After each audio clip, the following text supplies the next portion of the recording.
बिटिआरनि हाग्रा बिफाननि मावफुं सोद्रोमा रनजित बसुमतारिया दादगारि हाथिसार प्राइमारि इउपिपिएलनि मावख'आव बेखेवना होदों।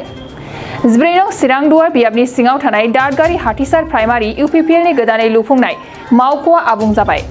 बेखौनो दादगारि हाथिसार प्राइमारि इउपिपिएलनि मावथिफोरा बिटिआरनि हाग्रा बिफाननि मावफुं सोद्रोमा रनजित बसुमतारिखौ बेखेवनाय जायो।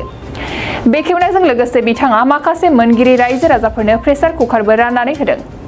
मख'जाथावदि गोदानै बेखेवजानाय मावख'नि गेजेरजों ओनसोलनि गासै बिथिङाव जौगानायनि हाबा मावगोन होननानै मिथिहोदों मावथिफोरा।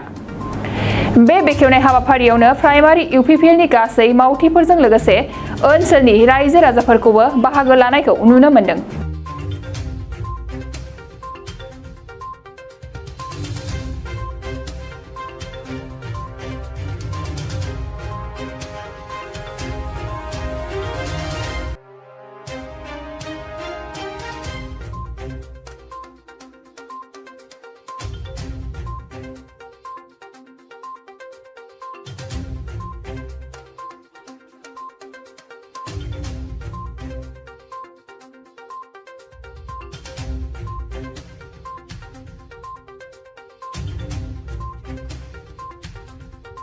नोंथाङा सरकारि साख्रि नागिरदोंना?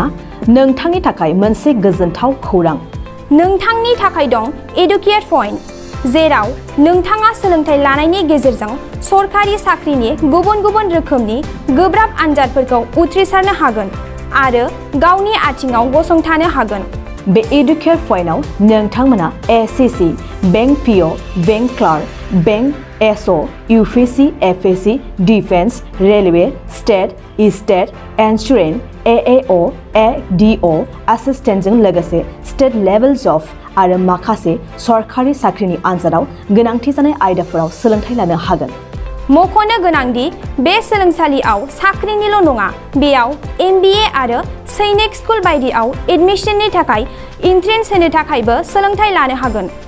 बे सोलोंसालियाव गाहाम थाखो खथानि सुबिदा दं आरो सम मथे नोंथांनि सोलोंथाइखौ बे सोलोंसालियाव होनाय जागोन।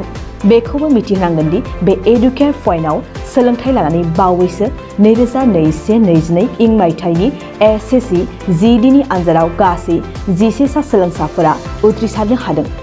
बारा नङा, गासै 15,000 रांजोंनो नोंथाङा बे सोलोंसालियाव 6 दानसिम सोलोंथाइखौ लानो हागोन। बे सोलोंसालिया क'क्राझार, बरपेटा रड, गवालपारा आरो बङाइगावआवबो दं। क'क्राझाराव सोलोंथाइ लानो गोसो गुदुं जानाय सुबुंफोरा 70020261333 9101 536360 70020261333 9101536360